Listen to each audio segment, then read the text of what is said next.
Greetings, friends. I recently finished reading this book, Clash of Extremes, The Economic Origins of the Civil War by Marc Egnal. 348 pages. He's a good writer. The prose is good. It is an interesting subject. If you're interested in Civil War, read this book. However, I found it a little tedious. Perhaps it's because he describes a lot of the politicians that are involved from the 1820s up until the Civil War, which was in the 1860s, was 61 to 65, I think. And so he describes their backstory, and that wasn't always so necessary. He describes a lot of the political breakdown, like here's the districts where the Democrats here, here's the district where the Whigs were. We'll discuss who are the Whigs and the Democrats. And so the really in-depth political breakdown and I found that a little tedious. The book could have been shrunk down, perhaps even into a journal article. Not that I really read journal articles, but I found myself, really taking my time to read the book. But hopefully I'll make it more interesting for you here by summarizing the main points.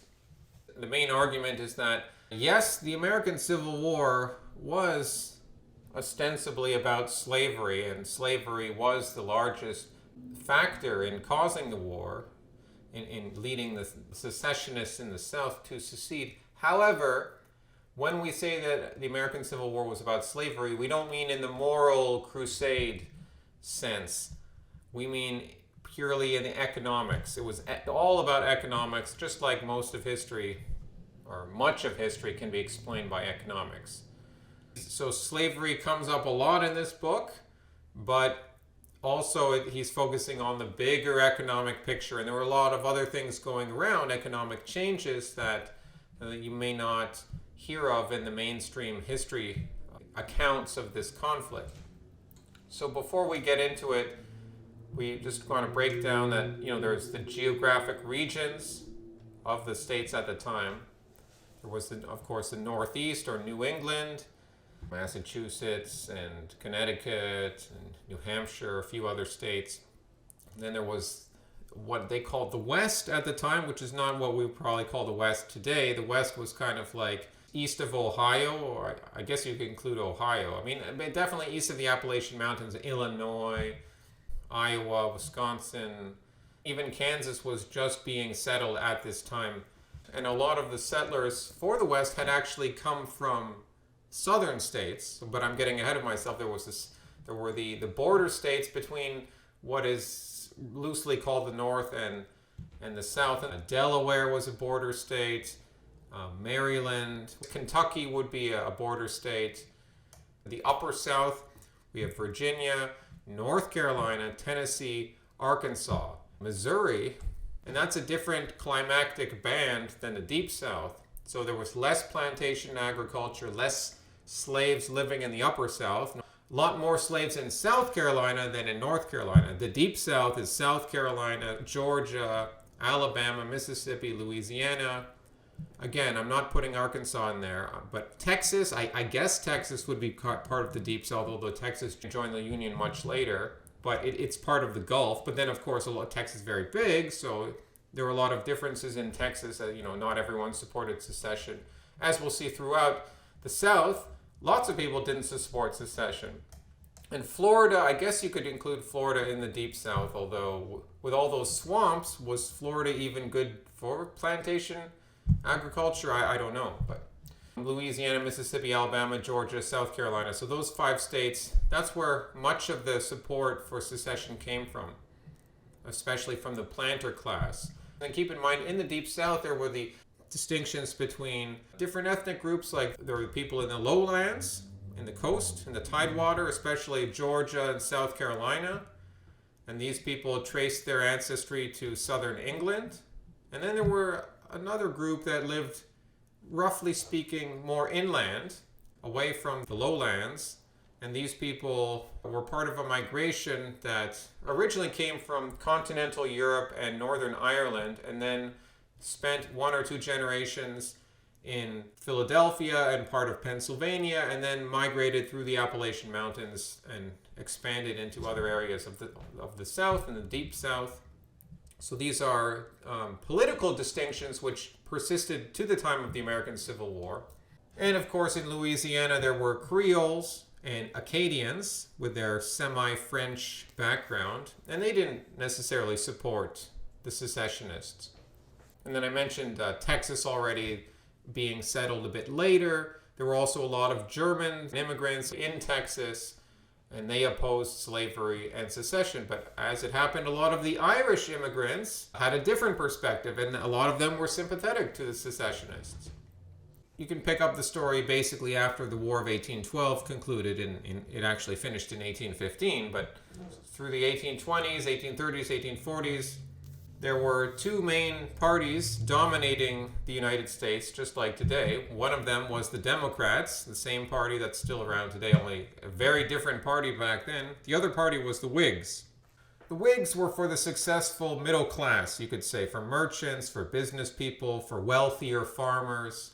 The Whigs favored high tariffs to protect their own fledgling industries.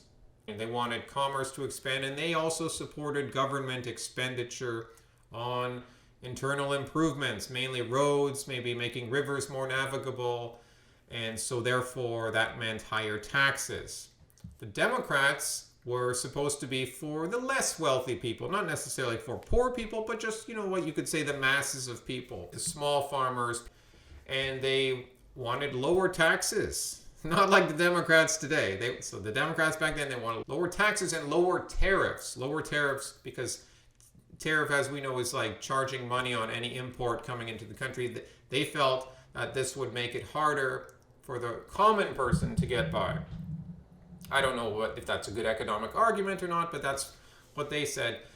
Although they were quite welcoming of any government help in fighting their Indian enemies or fighting the Mexicans. Like during the Mexican-American War, 1846 to 1848.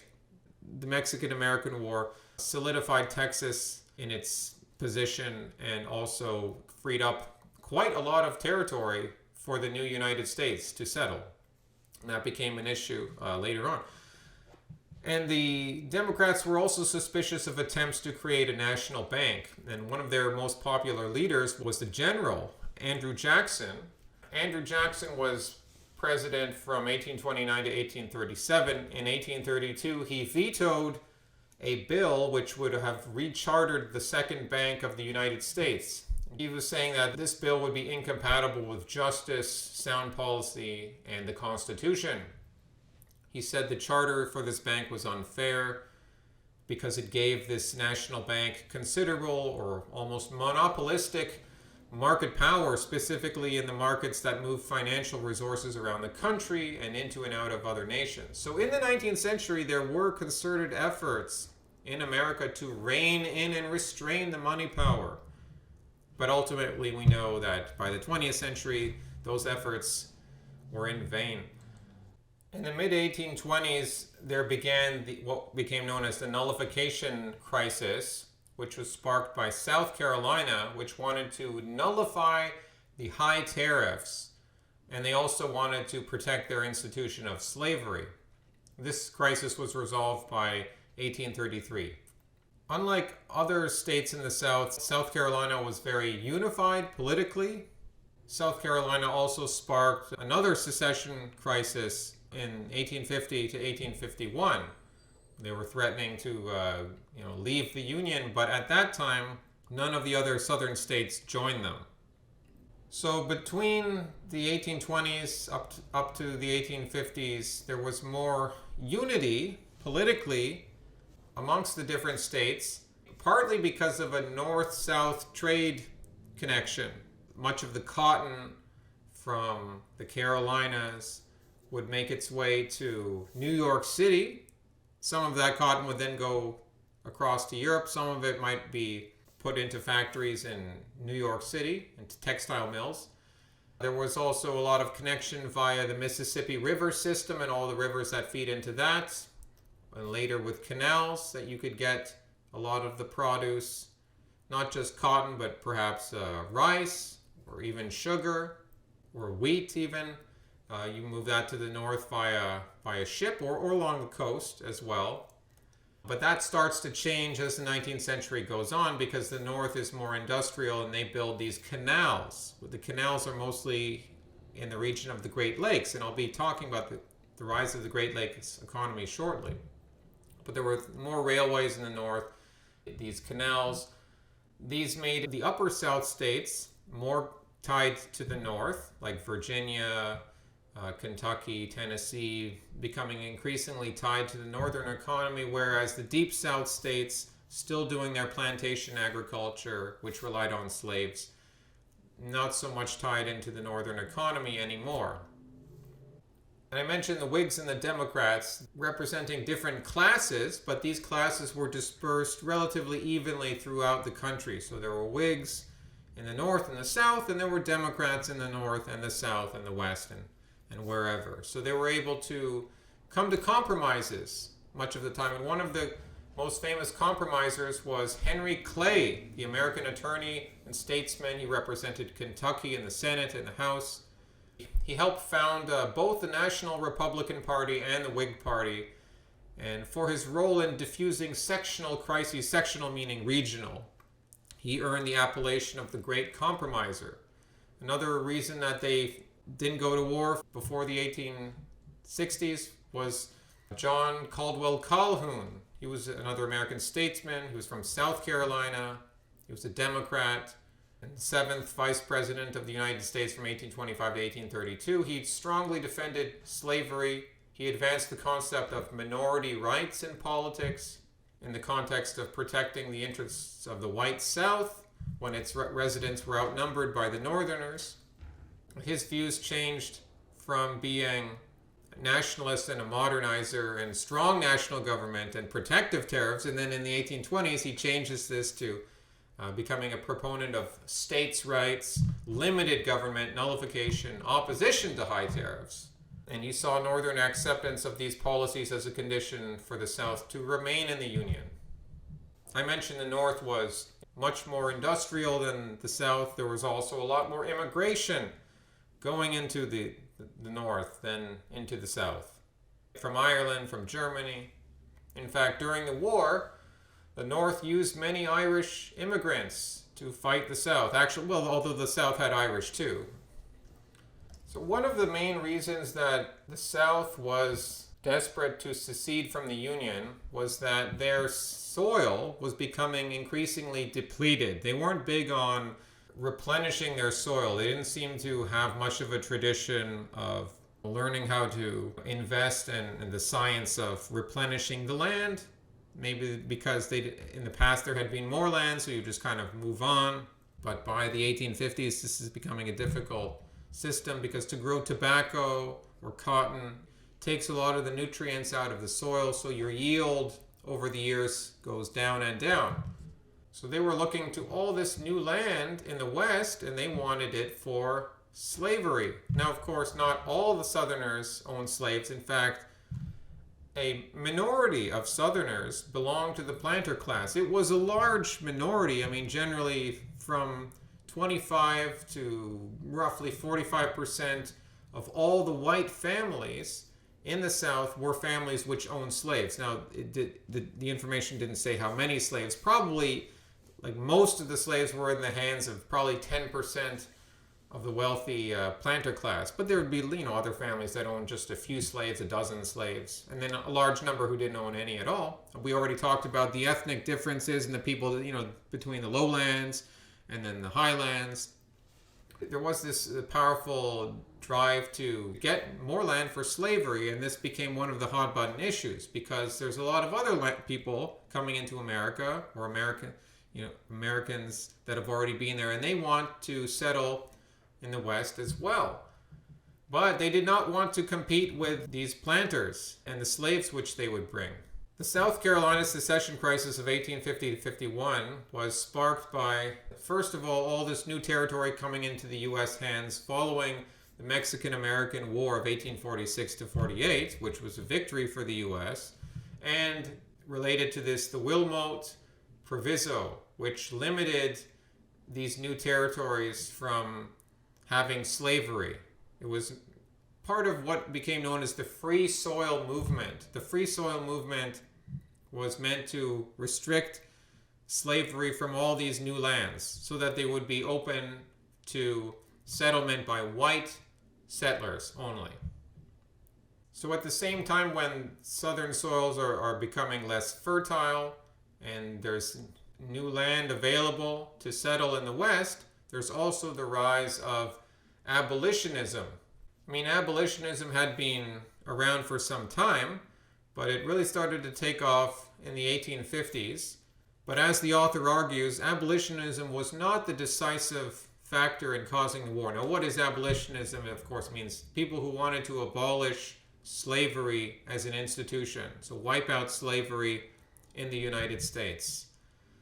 The breeding ground of abolitionism was in Massachusetts and more loosely in New England. They were a psychological threat to the southern planter class who relied on their slaves, who weren't industrializing as much. I mean, there's arguments as to whether slavery would naturally disappear on its own as the United States industrialized. And I don't know, I'm not here to get into those arguments. That's another question. But the fact is, slaves were seen as necessary to the planter class. So this perceived threat from the abolitionists in the North and their own geographic environmental situation with declining yields fed the states' rights movement, which I guess is more or less the secessionist movement, seceding, the drive to secede from the Union. Now, I've mentioned some of the major economic changes, like the growth of railroads in the North, industrialism in the North, the Erie Canal, and sort of more of an expanding East-West trade flow rather than so much of a North-South trade flow. But the biggest thing was the growth of the lakes economy, the Great Lakes economy, which really started to take off in the 1850s. Now, if you look at the Great Lakes on a map, they're an immense bodies of water over a huge section of the earth, and they were highways for trade, especially from all that expanding agricultural land to send their produce back to the east and then overseas, and then to receive the manufactured goods from the east. So navigating Michigan, Lake Michigan, Ontario Erie, Lake Huron, maybe Lake Superior, a lot of the time the water is similar to an ocean. It can be very heavy waves.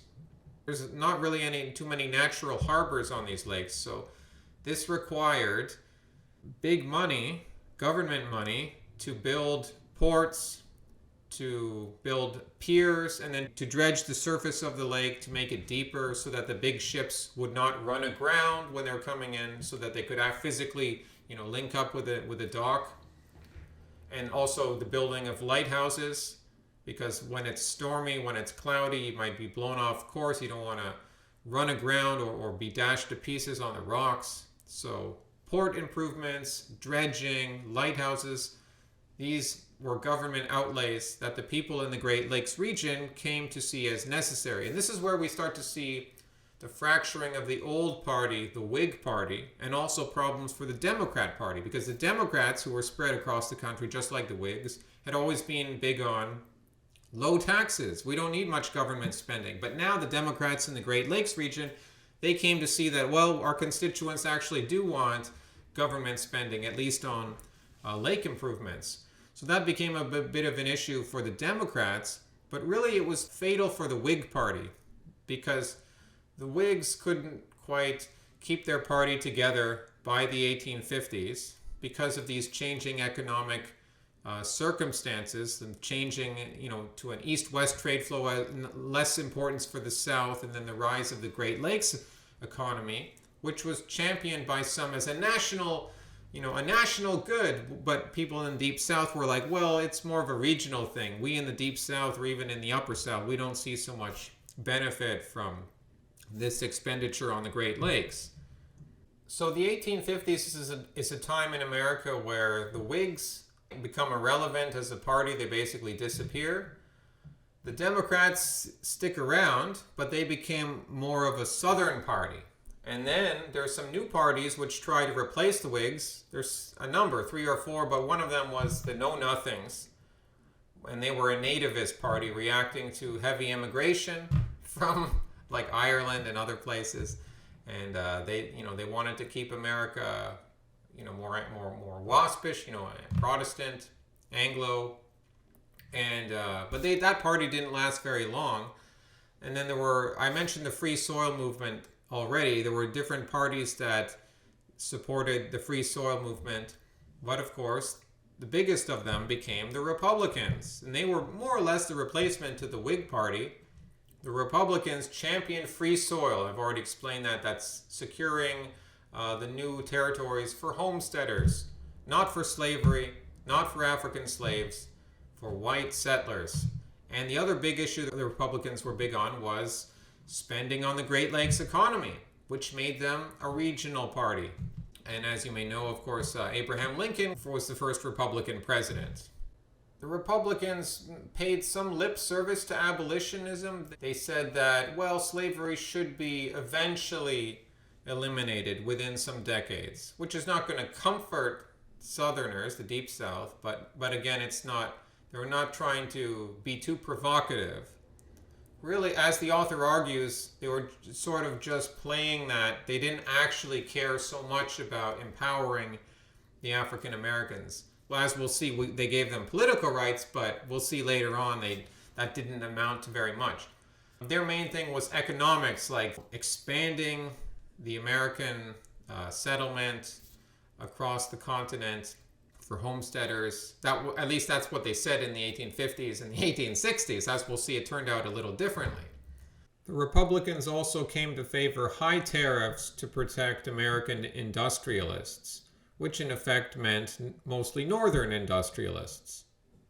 But before I get on into what happened with the election of the Republicans, there were some free slaves living in the North, but 90% of all the African Americans before the Civil War lived in the South, I think mostly in the Deep South. I mean, there would be a lot living in Virginia and other places too, but it was mainly in the Deep South, like South Carolina was 40 or 50% African American. It was a large proportion of their state was made up by the slave class. And there were some slaves that made it to freedom. They could sometimes purchase their freedom, or they would be freed.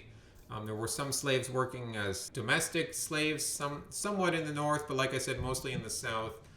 It's not like you were completely doomed to be a slave, but generally most of them, that's what they would be stuck doing for life. I'm not going to get into the brutality of it all, and I mean, I don't want to examine so much the moral question, because there are examples of slavery in the Bible.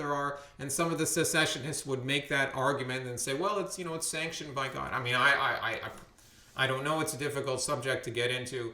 I'm just going to say that there really is no much documentary evidence of. We have some anecdotes. We don't really know how routinely slaves were whipped or whatever, but you can think of it generally as a manorial lifestyle, semi-feudal. This planter class saw themselves as the ruling class, and they were responsible for their slaves' well-being, and they did give the slaves, freedom to reproduce and sometimes till their own plots.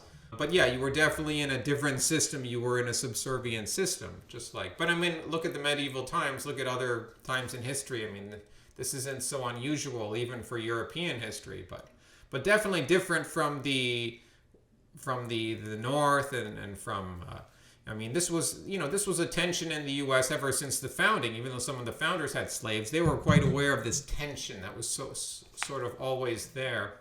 Let me just address what was the attitude of most white Americans at this time towards the African American slaves. So most whites, like I mentioned, there were Southern whites who had immigrated to Illinois and east of Illinois. In that area, they were more sympathetic to the South, and they probably didn't have much care for or like for slavery, but they didn't see the African Americans as equal to them or as part of their nation, and they didn't have any desire to give political rights to the African Americans. This was the view of most Americans at the time. Even Abraham Lincoln, before the war, was quite interested in settling freed African Americans back in Africa, in Liberia or around there, although that never came to much. Some did go back there, but most freed slaves stayed in America. Even like the Republicans who paid lip service to abolitionist ideals, even they knew that, we don't actually want to fully admit the slaves into our nation, although they would end up basically doing that for political expediency and getting them into the army. During the war, up to 10% of the Union soldiers were freed slaves. But that wasn't originally what they had intended. The basic idea was that this is a different people. They're living amongst us. This is a source of tension. This could be a problem. It's best to keep our people separate. That's just a general view at the time. So the abolitionists did play a significant role getting the Republicans to say certain things and take certain positions. But the abolitionists, at least according to Marc Egnal, the author, they were not the decisive factor in causing the Civil War. Just like the secessionists on their own were not the decisive factor. What the abolitionists and the secessionists were two stubborn camps on both sides. So you needed those two stubborn camps to have a war because they weren't willing to compromise with one another. There could have been a war earlier, before, but finally, with this changing economic patterns, things come to a head. I mentioned the Republicans come to power in 1860, very new party, and they're regional. They're in the north. They're for big government spending on the lakes economy, and they don't seem very friendly to slavery, even though in practice they were happy to let slavery continue for decades and decades as long as it was shrinking and kept out of the new territories. But the people in the South, at least a large number of them, not all, plenty of Southerners wanted to cooperate, but they weren't as wealthy as the planter class. They had more money and they were able to organize to eventually to secede. And of course they were led by South Carolina, and then the rest of the Deep South followed them. And then the Upper South was thinking they didn't really want to go to war, but it's like, oh, now that hostilities are going to break out, we have to side with our Southern brethren because we have more cultural ties to them. The border states wanted to stay neutral, but they were basically forced into joining the North, even though there were significant divisions within Maryland and within Kentucky and in Tennessee as well. There were significant divisions as to some people wanted to support the South and not. But it was the election of the Republicans itself. Technically, that's the event that sparked off the war, even though, that's not really what caused it, but that's sort of like the final straw, was the election of the Republicans. Then the South, the secessionists thought, well, we can't just wait for them to start taking away our slaves and limiting slavery from the territories. We have to act now and secede, or it'll be too late. And so they did. It was an incredibly bloody war. Around 600 or 700,000 Americans died. That's more than in all the other American wars combined up until this time. I have read James McPherson's Battle Cry of Freedom. That sort of deals with the war itself, but he takes the view that it was it was about slavery. But I read that book, some years back. I don't even remember it too well. The Republicans, they start off, very, very gently. Well, we just want to restore the Union. But then over the course of the war, because it's very difficult to put down the South, first they say, okay, well, we can enlist black soldiers. Well, first we can harbor them in our camps, but we won't employ them. And later they say, okay, we'll employ them as soldiers. And then it becomes difficult. Well, are they going to be free after the war? And then so Lincoln eventually hems and haws and, okay, we'll emancipate all the slaves. So they issue the Emancipation Proclamation. About halfway into the war, they issue that proclamation. Of course, they defeat the South. And then after the war, the Republicans, for a few years, do try to really help these freed slaves. They give them handouts. They try to protect them from the angry whites, because there's a lot of animosity, which continued for some decades. This is the time when the Ku Klux Klan is born, and some other organizations which terrorize blacks in the South. So the federal government does try to protect them for a few years, and they give some blacks land. They even make some blacks sheriffs, although some of them end up losing their land. And within 10 years, the black Africans are basically in the same circumstances they were before the war started. They were by the beginning of the 1870s, the Republicans were already abandoning the African Americans. Now, I don't necessarily mean to say abandoning them like they had some moral obligation to them, but they were sort of showing their true cards, that they were for business. They were for big business at this time. They sort of got away from their homesteady roots. And after the war, especially into the 1870s, the Republicans become big partners of big business, kind of like they were later on in the 20th century. And they especially helped the railway companies obtain land. They give them huge land grants to build railways across the continent. In fact, I believe in the 1870s, the author says that 4/5 of new land grants went to these railway companies, only 1/5 went to homesteaders. The African Americans, one of their leaders, I think it was Frederick Douglass, he says, well, you've given all this land to the railway companies, why not giving the land to us freed slaves? I don't know if he received any answer, but it was sort of this complaint. And I will just say that you can see sort of the give me the handout mentality that was evident even from the beginning back in the 1860s. Why not just go? Like, don't wait. Go and settle this land before the corporations gobble it up. Now's your chance. Now's your chance. But that didn't happen. And to this day, much of the Midwest and a lot of that part of the continent, there's not as many African Americans there. They didn't go and be pioneers. They sort of stagnate, and of course the South is largely destroyed economically from the war, and unsurprisingly the South doesn't receive much government spending for over 10 years after the war. Much of that goes, to northern infrastructure, northern railways.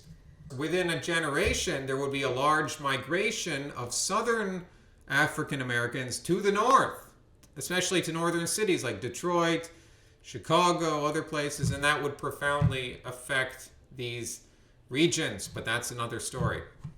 The Republicans also created, after the war, during the war they created the greenback, the national currency. They created another national currency. They created the income tax during the war. I think it briefly went away after the war, and then it came back, and it's been with us ever since. They took other measures to bring about these national banks, which Andrew Jackson would have opposed. And the North got to pat themselves on the back and tell themselves that we did the right thing, we freed the slaves. But, much of the Northerners had never lived amongst African Americans, and they didn't like slavery, but they encouraged industrialism, which created the worker class, the proletariat, who was not exactly a slave, but how free was the worker, really? And of course, the South, they weren't so big on industrialism. They liked their sort of timeless, sort of country manor style of living. And again, that's an oversimplification. Like I said before, there were plenty of disagreements in the South, plenty of divisions, people who did not want to secede. And even after the war, those people who had opposed secession were more willing to work with the Republicans. But generally, Republicans showed themselves, in the end, to be interested in business and economics. And that's what it was always about, just like economics was the major factor for the secessionists. Hasta luego, amigos!